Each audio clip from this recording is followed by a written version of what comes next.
No, good Lord, I've been up for Other hours. weeks it'll be 9:30, so that'll be a little bit earlier for you.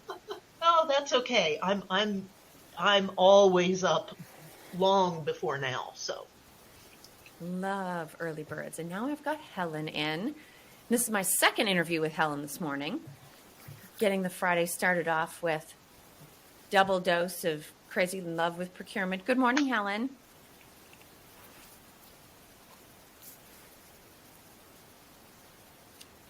Helen, can you hear us? Maybe not. We'll give Helen a second to work that out.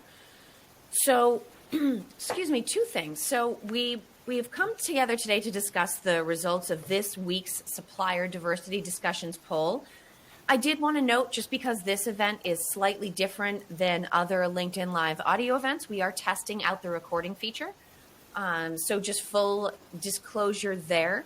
It should end up only recording those of us that have chosen to opt in and speak on stage, but just in all fairness, so that everyone knows. Let me share the results of the poll that we're going to talk about. Now, last week, we had also discussed a poll, and it was a little bit of a challenge because we don't have visuals. But this week, not only are the poll results very interesting, you really don't need a visual to process them based on how they came in.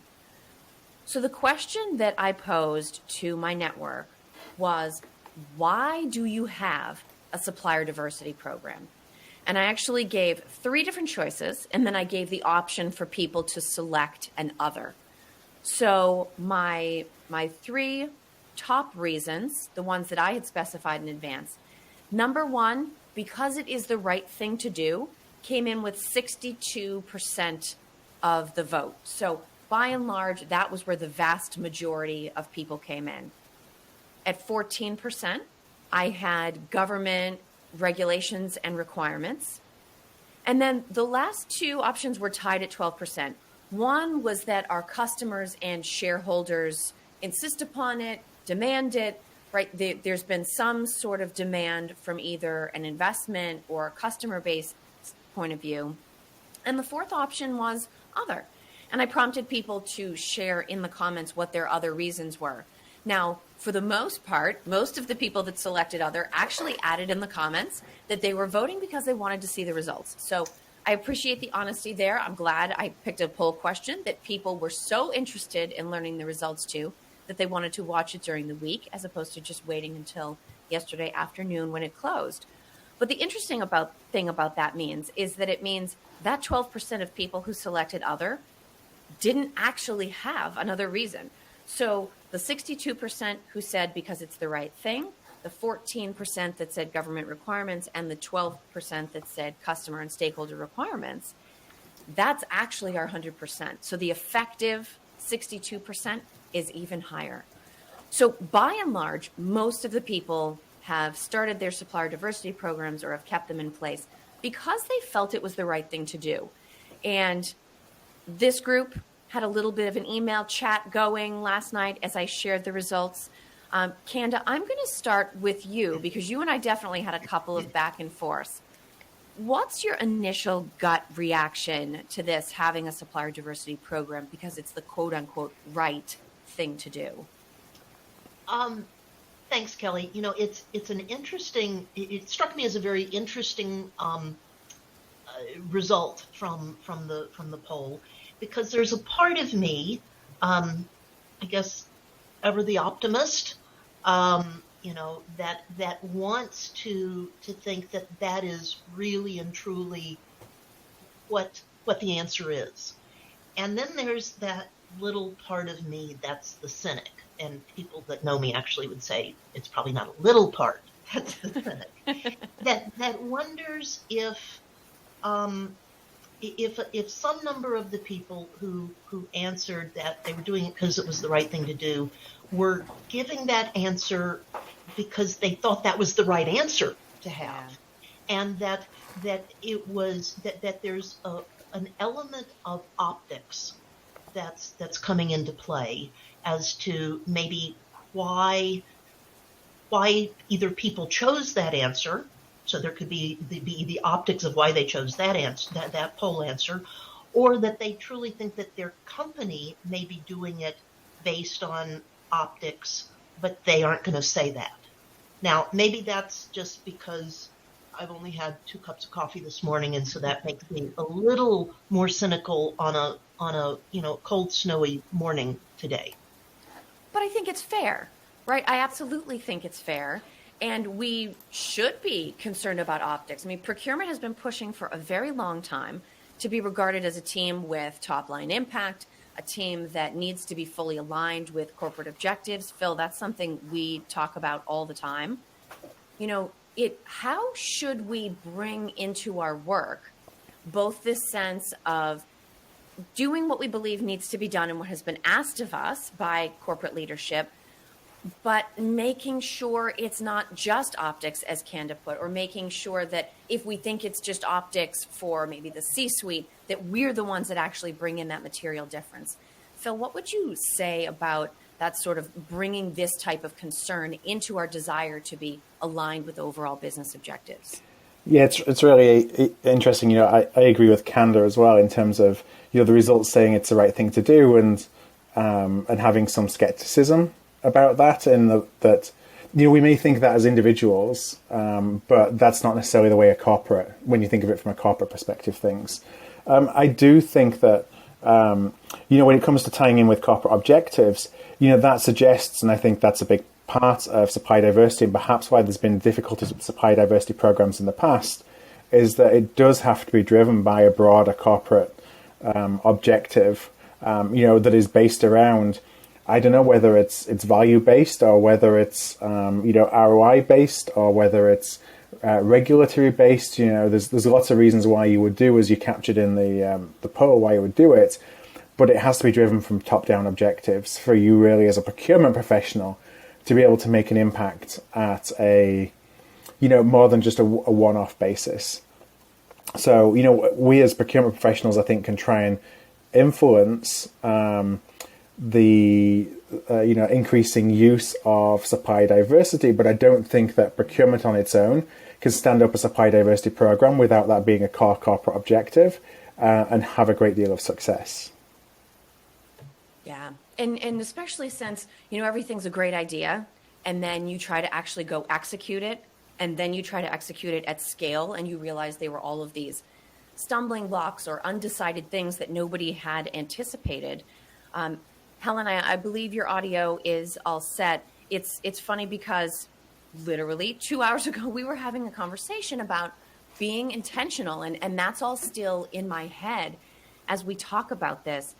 Do you think that because it is the right thing to do is enough of a guiding vision for procurement to turn around and be intentional about how we bring supplier diversity into sourcing and supplier management and all of those different kinds of actually processes that we have to manage?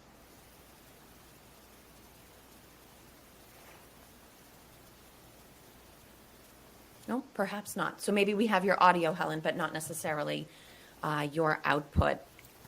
Kanda, let me come back to you on that, because I think you and I have had enough conversations that I know we share sort of this perspective that there always has to be vision to guide something, but then there has to be the underpinning of what is the process, what are the metrics. I think what I struggle with is if because something is the right thing to do is the reason you're doing something, the very first time it gets hard, and whether it gets hard because there's a resource constraint, whether it gets hard because inflation, and so there's cost pressures, or there's some type of supply chain disruption, something that's being done because it is the right thing to do, I worry that that's the first thing to get dropped. Do you share that concern? I do, and I guess I have two thoughts on it. One is that I do share that concern, and I was actually thinking about this morning before this session. Thinking back to maybe 3 or 4 years ago, where one of the topics that seemed to be very, very, high on the LinkedIn as well as within companies, discussion point was sustainability, quote, going green. And I know that over the last 2 years, we've had the pandemic, and that sort of, put a pause and a reset on all kinds of initiatives. But I find it kind of interesting that you see so much less about green initiatives, about sustainability. Yeah. Not to say that it's gone away, but it's sort of not in vogue, if you will, like it was. And so I wonder if we could spin ahead 2 years from now. Will diversity and inclusion still have the level of focus and the level of interest that it does today? So that's one point. And then I would say, as another item, that I completely agree with what Phil mentioned, that you have to have this top-down support. And that goes to what you said about, you have to, any initiative and any focal point has to be underpinned by processes and by metrics and those sorts. Without those sorts of things don't get done, right?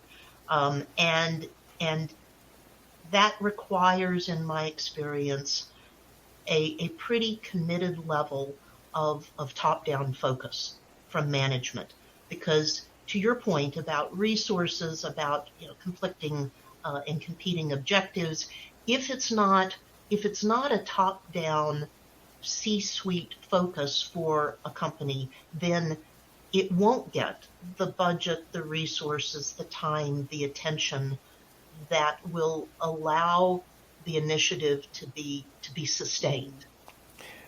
If I could jump in on that, something that comes to mind. Of course you can, Phil. And thank you, Dion, also for jumping in. If you guys can watch the emojis, we're getting some awesome. We're getting some support from Dion listening in. So yes, Philip, go ahead and take it there. Because one of the things I think about, what Candace said there about, you wonder if in a couple of years' time the idea of supply diversity is going to be as front and center as it is now. And there's ways. When you look at it versus sustainability, for example, a lot of sustainability is coming from Europe and it's regulatory based. So, how much does regulation have to do with, maintaining and focusing on some of these goals? And I know that from a US perspective, that's not necessarily the preferred way of doing things. Europe is an environment where regulations are much more accepted. I think of companies like, and I'm picking one of many, many examples, but Airbnb.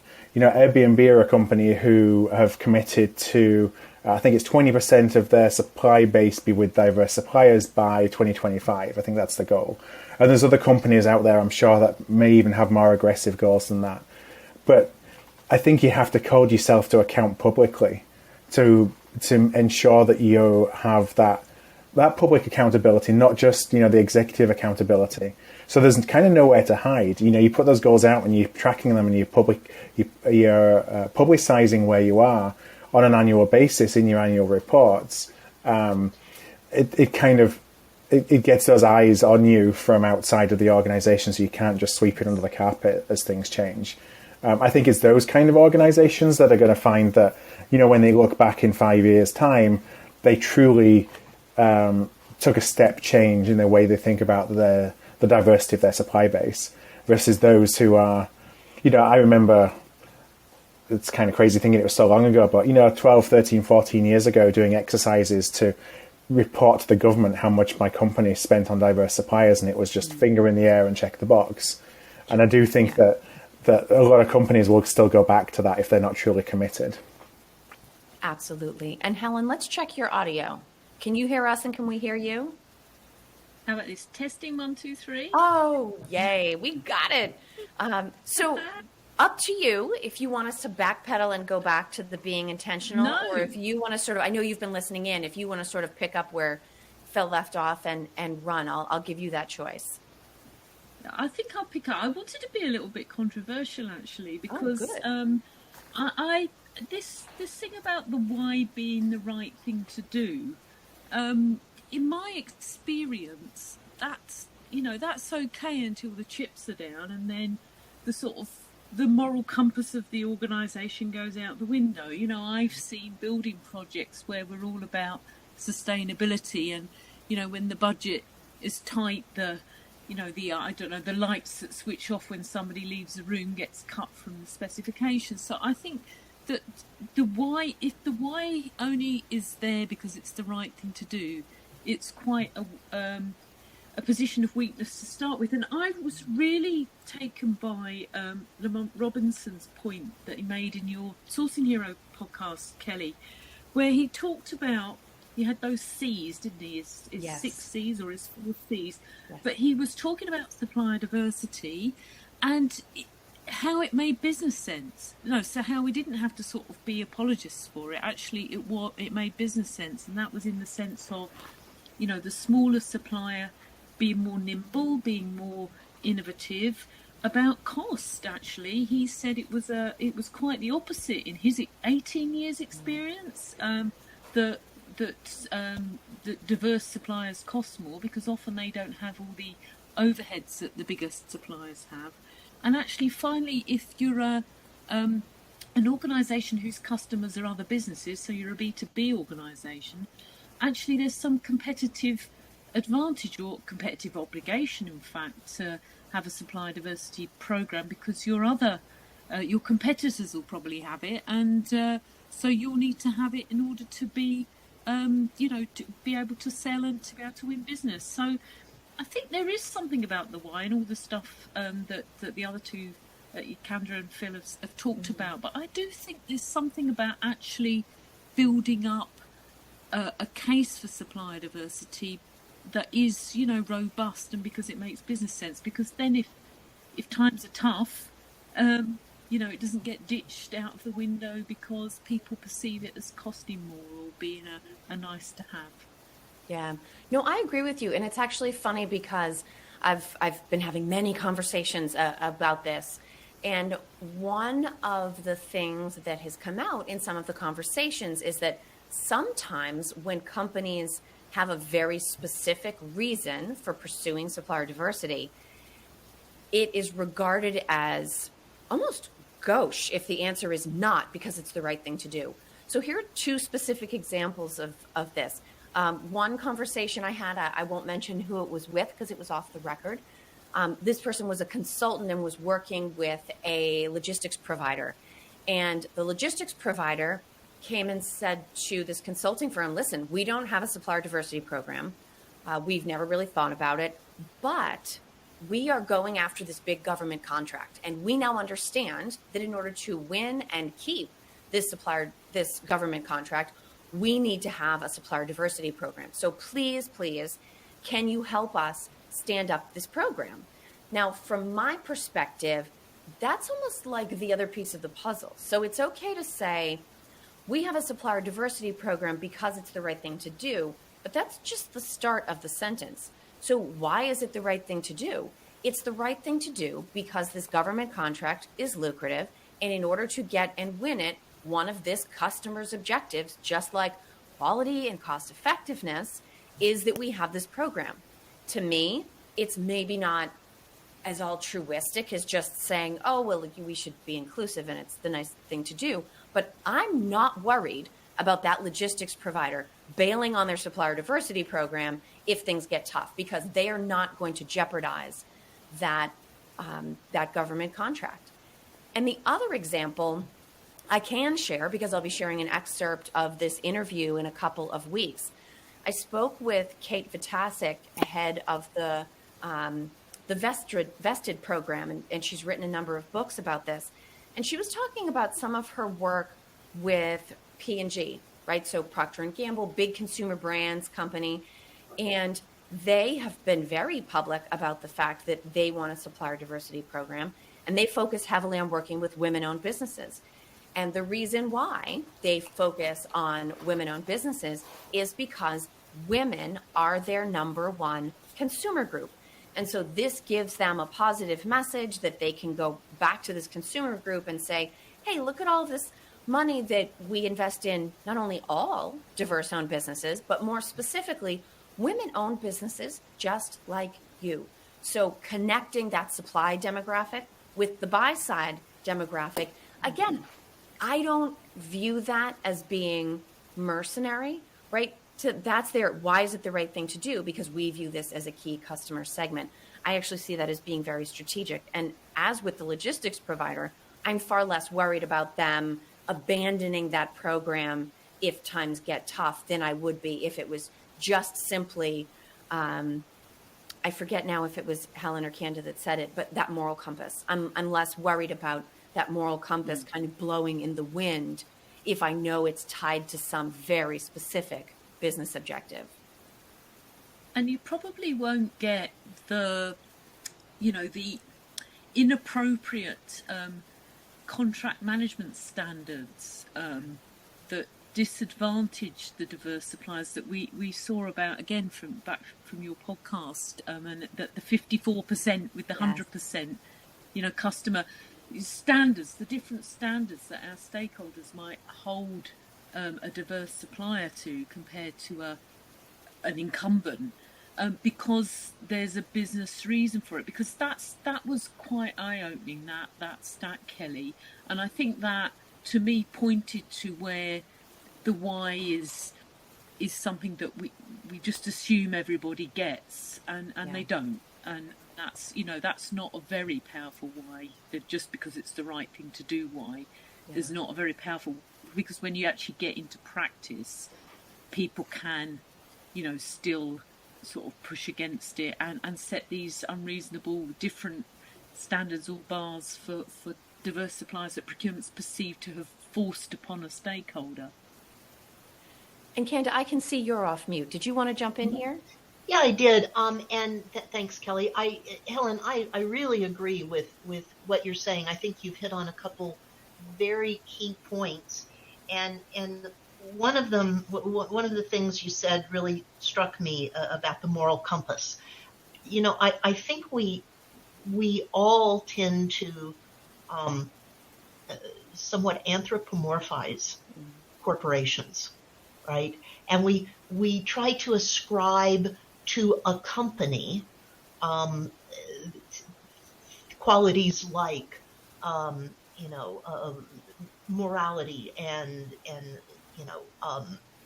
doing things for the good of it, and when in reality, companies are in business, by and large, I know there's always some exceptions, but by and large, companies are in business to provide return to their shareholder, whoever that might be. And to the extent that a company can articulate and demonstrate the return for engaging in a program such as diversity, and Kelly, the example you gave about the company that wanted to stand up a program so they could get what would be a very lucrative contract. Suddenly, as you say, that gives legs to it. And that means that the program and the initiative is now supporting what the ultimate goals of the company are. And I'm not saying that companies don't sometimes have some altruistic objectives, but the overriding and the underpinning objective is almost always return for whoever the shareholder or shareholders are. And so I think that's a really key point, and that it's, I think we see in a lot of the interviews, Kelly, that you've done, and that being able to demonstrate the return from a supplier diversity program is actually not hard, but companies have to do it. But once they've done it, now they kind of have given a structure and a reason for the company to stay committed and focused to that program. Yeah, no, and that's a great point. The why for starting it and the why for keeping it are not necessarily going to be the same. And probably if we're thinking about accountability, it's the why for keeping it that ultimately makes the biggest difference in the long run. So we have about 5 more minutes. Amy and Dion, I'm so thrilled both of you are here. I have one last question that I'm going to go to Phil for to get sort of a final word. But if either of you are not connected with or following the 4 of us, please reach out. We would love to continue the conversation with you, or would love to have you engage with all 4 of us are big content creators. So Would love to have you, share your thoughts in response to some of those posts. But Phil, here would be my question to you, because I think you tend to be very calm and practical in this kind of a case. So I want to bank on your experience as being head of procurement. So if your CEO came to you and you're Philip Eidson, CPO of Pretend Company, Yep. and your CEO and your CFO come to you and they say, Phil, everybody else has a supplier diversity program. We don't have a supplier diversity program. We need one now. And you say, why? And they say, because it's the right thing to do. I'm sure this conversation has happened a million times all over the world, especially over the last couple of years. What would your next statement or question back to them be, knowing it's going to be up to you to leave that room and execute on this desire to do the right thing? Yeah, I'd want to know, how are you going to measure it? Like, what's it going to track to? Like, how is it going to ultimately be connected with the end goals of the business? Because only then you're going to see what the impact, and measure the impact and track the impact, and then give them the incentive to keep it going. But also, when they're not around anymore, the incentive for the rest of the organization to not come and look at this and the next CFO or CEO come back and say, you know what, it seems like there's a ton of value that we're leaving on the table here because we're investing in all these diverse suppliers. Again, a very old mindset and an old way of thinking. But common. But yeah, I mean, you gotta make sure that you have the data to tell them that that's not the case. As Candace was speaking, I wrote down, there has to be a reason.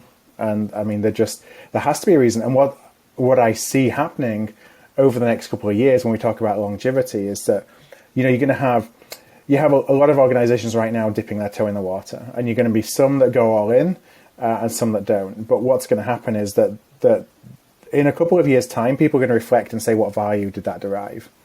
And they will, for some organizations, it'll be, well, we don't really think it did, because maybe they didn't know how to track it.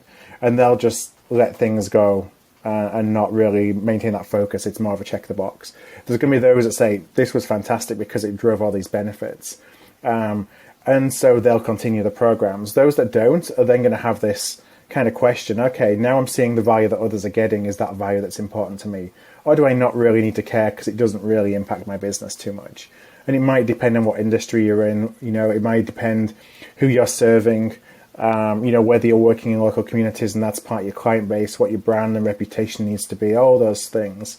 I think that people will either be left with that decision, is there ultimately value in doing this for my business or is there not? And that's what they're going to be making a decision on, not whether it's the right thing to do or not. That we as individuals, have that, again, that moral compass around. Because as the four of us have certainly experienced firsthand many times, it sort of doesn't matter where the idea originates or where the notion that something is the right thing to do originates. If it doesn't go well, it was procurement's idea from the beginning, right? And so we almost have to safeguard against, okay, we're in agreement. We also think it's the right way to do, but let's set ourselves up for success from the very beginning and insist upon having, as you said, Phil, how are we going to measure it? What are we trying to track to? Because otherwise it is going to be this fluffy, non-productive, squishy initiative that no one's clear on. And when it starts to falter and the investment or the mandate is pulled back, it's, gee, procurement, why didn't you see it through? Yeah. And we certainly don't want to create that kind of a situation. We've been trying for years to make supply diversity more important, and we've been doing it selfishly, because selfishly as procurement, we've been wanting to find other ways that we can demonstrate to our businesses that we bring value over and above cost savings. And this is where the selfishness comes in, and the what's in it for me. We've looked at diversity as being one of those ways we can say to the business, we can do more things for you, and it makes more. We need to do more than that. It needs to be driven, as I said at the beginning, by some higher reasoning that ties to financials ultimately and stakeholder value. Absolutely. So Phil, Kanda, and Helen, thank you guys so much for being here for this week's LinkedIn Audio Live event. We worked through some of those flukes, but I think had a fantastic conversation. I loved seeing the engagement from everybody that was listening in. So thank you guys for sharing your point of view. Thank you for being here, and we will do it again next week.